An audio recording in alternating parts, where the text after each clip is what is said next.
Hello बच्चों, कैसे हैं आप लोग? उम्मीद करता हूँ एकदम अच्छे होंगे। जैसा कि हमारा चैप्टर चल रहा था अल्टरनेटिव करंट, उसमें ट्रांसफार्मर चल रहा था। मैंने बोला था आज लास्ट लेक्चर है ट्रांसफार्मर का। प्रीवियस लेक्चर में मैंने आपको ट्रांसफार्मर का वर्किंग, कंस्ट्रक्शन और किस प्रिंसिपल पर बेस्ड होता है ये सब बता दिया था। आज मैं कैसे कैसे ट्रांसफार्मर एनर्जी लॉस करता है उनके बारे में चर्चा करूँगा। कुछ 4 टाइप से एनर्जी लॉस हैं आपके कोर्स में, वो बताऊँगा। ठीक है, एनर्जी लॉस इन ट्रांसफार्मर। देखिए इसमें क्या है, पहला है फ्लक्स लीकेज। अब ये क्या है, लीकेज नाम से समझ में आ रहा है कहीं कोई चीज लीक हो रही है। ठीक, वो वीडियो लीक जैसा नहीं, इस पर देखोगे पाइप से पाइप लीक होता है, ऐसे कुछ टाइप में।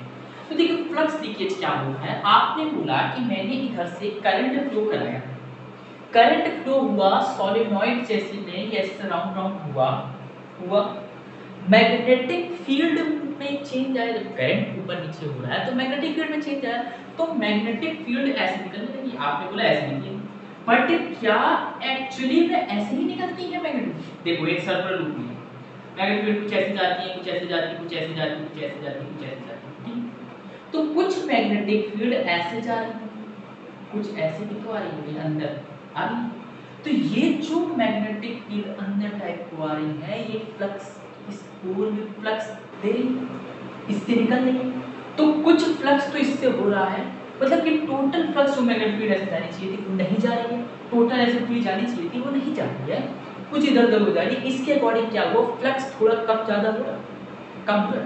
तो फ्लक्स क्या हो रहा है, लीक हो रहा है। ये एक इससे एनर्जी लॉस होती है हमारे ट्रांसफार्मर में। ठीक है, तो इसको सॉल्व करने का क्या तरीका होता है, इसको कैसे कम करा जाए, मिनिमाइज करी जाए, तो हम लोग सॉफ्ट आयरन कोर यूज करते हैं। क्या यूज करते हैं, सॉफ्ट आयरन कोर। ये क्या काम करती है, ये आपके अगल बगल की जितनी भी मैग्नेटिक फील्ड जा रही होती है उनको अपने पास खींचने की कोशिश करती है। समझ आया, सॉफ्ट आयरन कोर। ठीक है, ये था आपका फ्लक्स का पहला फ्लक्स लीकेज। ठीक है, अब हम बात आते हैं second energy loss of transformer, जो है resistance of a wind winding. जो वाइंडिंग होती है, जो प्राइमरी वाइंडिंग होती है, जो सेकेंडरी वाइंडिंग होती है, इनकी रेजिस्टेंस से भी एनर्जी लॉस होती है। अब कैसे, देखो इसके पास भी कुछ ना कुछ रेजिस्टेंस है और इसके पास भी कुछ ना कुछ रेजिस्टेंस होता है।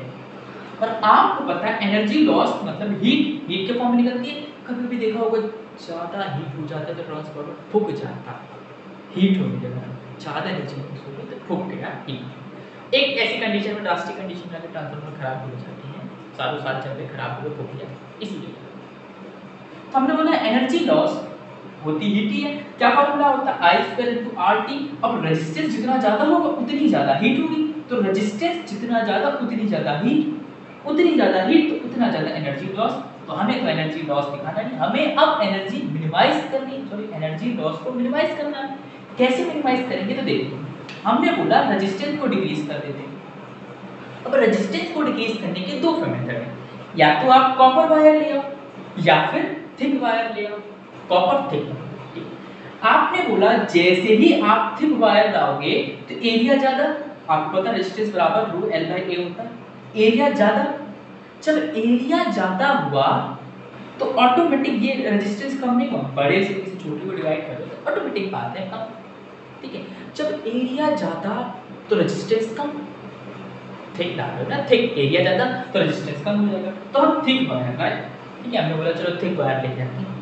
बट जैसे ही थिक वायर का नाम लिया तो आपको दिमाग में ये आया, अरे थिक वायर तो बहुत महंगा पड़ेगा, पूरे में लगाएंगे तो क्यों ना कोई ऐसी जगह लें जहाँ इंपॉर्टेंट है वहीं वहीं लगाएं, क्यों फालतू जगह लगाएं। ठीक है, तो हम सिर्फ इतना ही करते हैं। जैसे आप लोग पेपर के एंड डे पर कुछ इंपॉर्टेंट तो पढ़ते, फालतू चीजें तो नहीं पढ़ते, वही चीज आप यहाँ पर इंपॉर्टेंट जगह थिक वायर लगाएंगे। आपने कहा इंपॉर्टेंट जगह थिक वायर लगाना मतलब कि आप देखते हैं, हमने बोला thick wire on a side where current is high, उस साइड लगाएंगे जहां करंट हाई होगा। क्यों, क्योंकि देखो करंट बेटा हाई है, अगर रेजिस्टेंस भी हाई हो जाएगा तो बहुत बड़ी नंबर है। करंट हाई है, सपोज करंट 2 है तो करंट 4 और रेजिस्टेंस अगर 0.2 है तो ऑटोमेटिक कम हो गया, एनर्जी ऑटोमेटिक कम होगी, लॉस एनर्जी ऑटोमेटिक कम होगी। अब आप कहेंगे कि रेजिस्टेंस भी ज्यादा है, करंट भी ज्यादा है, तो आप फुकवाओगे ट्रांसफार्मर, हीट इतना हो जाएगा, फूकने लगता है, कभी भी आग लग जाती है ट्रांसफार्मर। ठीक है, तो वही हम लोग ने क्या करा, थिक वायर यूज करने लगे। क्या करने लगे, थिक वायर यूज करने लगे। वो भी किस साइड, जहां पर करंट हाई, क्योंकि करंट अगर हाई है कोई बात नहीं, जितना बड़ा नंबर हो छोटे नंबर से मल्टीप्लाई करा दोगे ऑटोमेटिक छोटा होगा। मैंने बोला 10 करो 10 करो 10 करो 10 करो था, आपने रेजिस्टेंस दे दिया 0.5, तो आपके करंट से तो छोटा ही हो गया। क्या समझे? अरे जितना बड़ा करंट हो कोई दिक्कत नहीं है, करंट 4 है, करंट 2 है, हमने बोला 2 का स्क्वायर 4 हो गया, रेजिस्टेंस है 0.5, करा मल्टीप्लाई हो गया 20, 0.2, ऑटोमेटिक छोटा आया। ठीक है, वही चीज है, टाइम तो वही अलग है, टाइम को कोई मतलब नहीं, हम रेजिस्टेंस और करंट की बात कर रहे हैं। हमने बोला ये छोटा हो गया। अब हमने बोला स्टेप, अब जब भी आपको ट्रांसफार्मर की स्टेप मतलब पावर स्टेशन पे जो लगता है, तो वहां पर आप प्राइमरी साइड क्या करेंगे, करके उसको थिक वायर को लगा प्राइमरी साइड, जिससे कि एनर्जी लॉस कम होगा। बट स्टेप डाउन में आप सेकेंडरी साइड लगा देंगे, जिससे कि एनर्जी कम लॉस हो। समझ में आया? समझ में आया? हाँ, ये दो थे। अब तीसरा आता है हाइपरस्टेरेस लॉस। हिस्टेरेस लॉस, अब मैंने बोला एसी करंट जो है हिस्टेरेस लॉस में, देखो एसी करंट अल्टरनेटिंग करंट जो है वो डायरेक्शन चेंज करता है, सपोज एसी ऐसे ऐसे ऐसे ऐसे ऐसे ऐसे चलता है, ठीक है, ऑसिलेट। जब वो डायरेक्शन चेंज करता है तो मतलब करंट में चेंज हो रहा है, और करंट में चेंज मतलब कि मैग्नेटिक फील्ड भी डायरेक्शन चेंज करी कंटीन्यूअसली, मैग्नेटिक फील्ड भी अपनी डायरेक्शन चेंज करी कंटीन्यूअसली कर रही है। देखो, अरे भाई ऐसे क्या, मैग्नेटिक फील्ड में डायरेक्शन चेंज कर, मैग्नेटिक फील्ड ऐसे जाएगी वैसे ऑटोमेटिक चेंज हो रही है।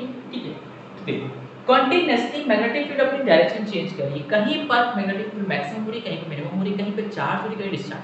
देखो मैंने बोला करंट ऐसे जा रहा है, मैग्नेटिक फील्ड ऐसे हो रही है, मैग्नेटिक फील्ड कंटीन्यूअसली मैग्नेटाइज हो रही है, करंट में डायरेक्शन खर्च चेंज है, डीमैग्नेटाइज हो, तुरंत से डीमैग्नेटाइज होने लगी मैग्नेटिक फील्ड, ऐसे गया ऐसे होने लगी, अब तो फिर से ऐसे जाएगी, फिर रीमैग्नेटाइज, फिर से मैग्नेटाइज होगी। तो क्या हो रहा है, मैग्नेटिक फील्ड भी कंटीन्यूअसली मैग्नेटाइज, फिर डीमैग्नेटाइज, फिर मैग्नेटाइज, ऐसे हो गया, मैग्नेटाइज डीमैग्नेटाइज फिर मैग्नेटाइज, उसको रीमैग्नेटाइज करो।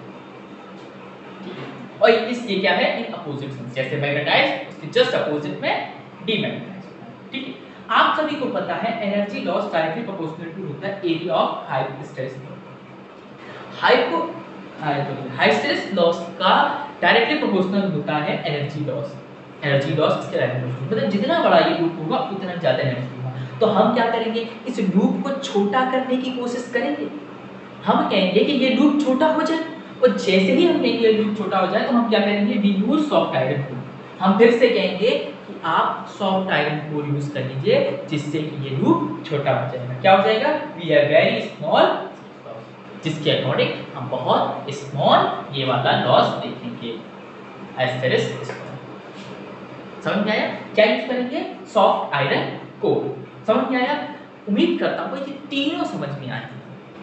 ठीक है, एनर्जी लॉस से बोर्ड में कभी आ जाएगा right, energy losses of transformer, तो आपको तो समझनी पड़ेगी। अगर वो बोल देगा हिस्टेरेस लॉस के बारे में तो, और उसने बोल दिया कि रेजिस्टेंस लॉस, ये सब ठीक है, और ये सब जनरल इंफॉर्मेशन के लिए भी बता दिया जाए, इंपॉर्टेंट भी है और इंपॉर्टेंट नहीं भी कह सकते हो, क्योंकि अगर एज अ कॉन्सेप्ट चलेंगे तो इंपॉर्टेंट है, एज अ बोर्ड चलेंगे तो इतना इंपॉर्टेंट नहीं है।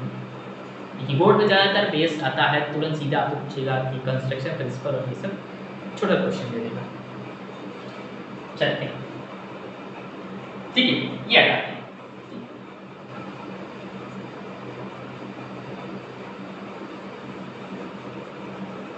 हमने कहा चौथा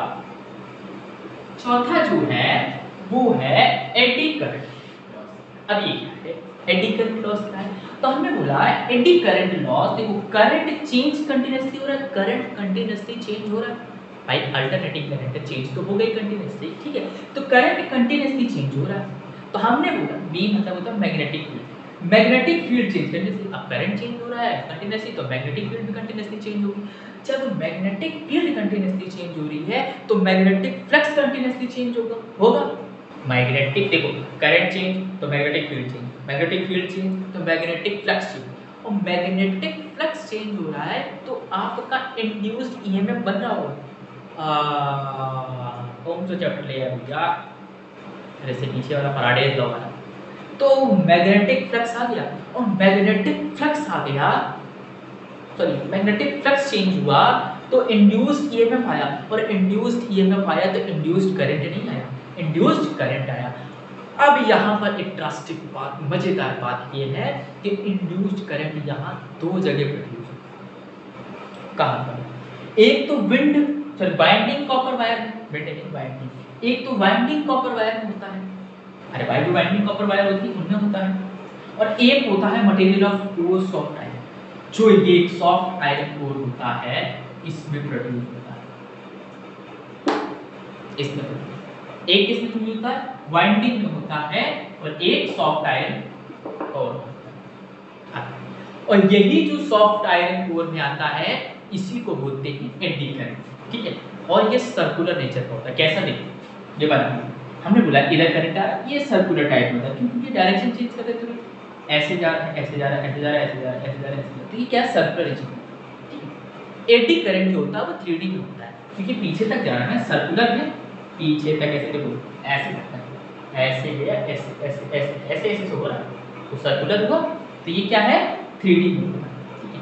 अगर कोई पूछे कोर मटेरियल रेजिस्टेंस, तो जो कोर का मटेरियल रेजिस्टेंस होता है वो आरसी होता है, आरसी में आर होगा, आरसी मतलब रेजिस्टेंस ऑफ कोर मटेरियल। हमने बोला एनर्जी लॉस क्या होता है, हीट का वही फॉर्मूला बता दो, I square R into T, I square R into T, ठीक है, समझ गया ये फॉर्मूला। अब मैं बोलूंगा कि अगर ये एडी करंट लॉस को मिनिमाइज करना है, मतलब जो इसमें करंट लॉस आ रहा है उसको मिनिमाइज करना है, तो क्या क्या फैक्टर्स, आइए वो देखते हैं, how to minimise the eddy current, ऐसा भी क्वेश्चन आ सकता है, ठीक है। चलिए देखें, अभी तक इतना समझ में आ रहा है, और इसको देखने से पहले आप प्रीवियस लेक्चर देख लेंगे तो और अच्छे से समझ में आएगा, ठीक है ना। चलो अब एडी करंट लॉस को देखते हैं। हमने बोला मिनिमाइज करने के लिए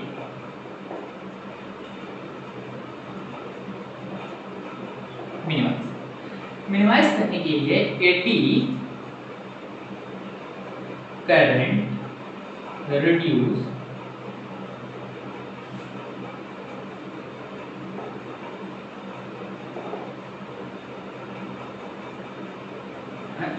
laminated core with insulating liquid in between। हमने बोला कि आप अभी तक ये 3D स्ट्रक्चर था, आप 2D की प्लेट्स लेंगे, क्या लेंगे, 2D की प्लेट्स लेंगे, ऐसे 2D की प्लेट्स लेंगे, क्या लेंगे, प्लेट्स लेंगे, क्या 2D की प्लेट्स, और इनका नाम है लैमिना 2D प्लेट्स, वो किसकी होंगी, सॉफ्ट आयरन कोर, ठीक है, सॉफ्ट आयरन में लिखे थे 40। अब यहाँ पर जैसे यहाँ पर 3D बन रहा था, ऐसे ऐसे ऐसे, क्योंकि इतना मोटा टाइप था ना, यहाँ पर 3D बन गया, एक प्लेट है पतली सी, तो ये 2D स्ट्रक्चर बन रहा है, यहाँ पर 2D करंट ऐसे जा रहा है, 2D में, किसमें 2D में, मैं लिख देता हूँ 2D में जा रहा है, ठीक है। अब बात क्या आई, मैंने बोला effective path of eddy current decrease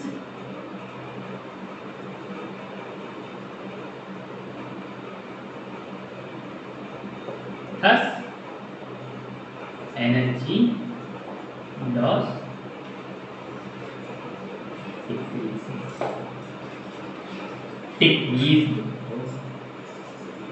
decreases। बात ये क्या कह रहा है, इन्होंने बोला कि जब आप 2D की ऐसे प्लेट ली, इसके पीछे एक और 2D की प्लेट लगाएंगे, ढेर सारी प्लेट लगा के ऐसे भी बना लेंगे 3D जैसा ही, बट ये होगा कैसे, आपने एक प्लेट ली, उस लैमिनेटेड, उसके पीछे आपने इंसुलेटेड लिक्विड लगा दिया, क्या लगा दिया, इंसुलेटिंग लिक्विड, और जस्ट दूसरी प्लेट शिफ्ट करें, फिर इंसुलेटिंग लिक्विड, फिर तीसरी प्लेट, फिर इंसुलेटिंग लिक्विड, फिर चौथी प्लेट, फिर इंसुलेटिंग लिक्विड, फिर पांचवी, ऐसे करते गए आपने ऐसा स्ट्रक्चर बन गया वो 3D जैसा। बट अब बात ये आई कि ये इसके इफेक्टिव करंट पीछे जैसे जैसे वहां पर क्या था ऐसे जा, अब ये 2D में ही रहेगा, उससे निकल के तीसरी वाले में दूसरी वाले में नहीं चलेगा। क्यों? क्योंकि बीच रास्ते में आपने ये लगा दिया है और ये आपको करंट उस वाली प्लेट पे ले जाने नहीं देगा। इससे क्या हो जाएगा, आपका एडी करंट रिड्यूस हो जाएगा। क्या हो जाएगा? रिड्यूस हो जाएगा। फर्स्ट प्लेट में जो है फर्स्ट प्लेस मिलेगा, सेकंड वाले में सेकंड मिलेगा, बट फर्स्ट का सेकंड मिल जाएगा, सेकंड का थर्ड मिल जाएगा। समझ में आया? ये बात देखो बहुत इंपॉर्टेंट है। आपने क्या करा, 2D की प्लेट्स थी, उसके पीछे ये लगाया इंसुलेटिंग लिक्विड, देन फिर प्लेट, इंसुलेटिंग लिक्विड, फिर देन प्लेट। इसीलिए इसको बोला जाता है लैमिनेटेड कोर। लैमिनेट करते हैं आप, एक के पीछे फिर इंसुलेटिंग लिक्विड, फिर उसके पीछे इंसुलेटिंग लिक्विड, ठीक है, ऐसे करते हैं सॉफ्टवेयर है। तो इससे क्या होगा, effective path of eddy current decrease हो जाएगा, जिसके कारण हमारा एनर्जी लॉस डिक्रीज हो जाएगा। ठीक है, उम्मीद करता हूँ ये लेक्चर समझ में आएगा। अगर कोई भी डाउट हो तो आप मुझे कमेंट करके जरूर बताएं, ठीक है। और अगर लेक्चर अच्छा लगा हो तो लाइक करें, शेयर करें, सब्सक्राइब करें। तब तक के लिए ओके बाय।